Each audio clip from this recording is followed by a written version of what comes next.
സീസൺസിൽ നിന്ന് ഞാൻ ചെടി ഓർഡർ ചെയ്തായിരുന്നേ. നമുക്കൊന്ന് ഓപ്പൺ ചെയ്ത് നോക്കാവേ, നല്ലതാണോ ചീത്തയായോ അറിയത്തില്ല.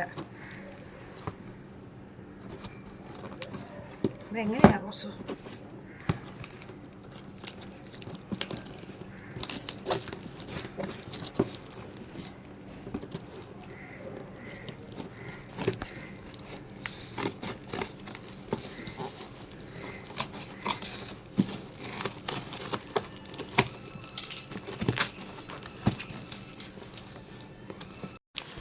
ഒന്നുമില്ല, പോയിട്ടില്ല.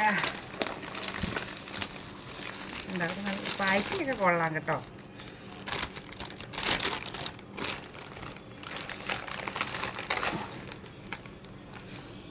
ഒരു ചെടിക്ക് ഒന്നും പറ്റിയിട്ടില്ല കേട്ടോ, എല്ലാം നല്ല സൂപ്പറായിട്ട് കിട്ടിയിട്ടുണ്ടേ നമുക്ക്. ഇത് ഞാൻ പല കളർ ബന്ദി, പിന്നെ ചൈനീസ് ബോൾസാണ്. ഇത് കണ്ട് ചൈനീസ് ബോൾസും പല കളറാണ്, അതാണ് എടുത്തേക്കുന്നത്. മൊത്തം 10 ചെടിയാണ്. ചെടിക്കൊന്നും ഒന്നും പറ്റിയിട്ടില്ല കേട്ടോ, നല്ല അടിപൊളി പാക്കിങ് ഇവരുടെ കേട്ടോ. Thank you 7 seasons. ഇതാണ് ഇവരുടെ അഡ്രസ്സ് കേട്ടോ. ഇത് 7 സീസൺസ്. ഇതെല്ലാം കുഴിച്ച് വെക്കാം കേട്ടോ നമുക്ക്. ഓക്കെ.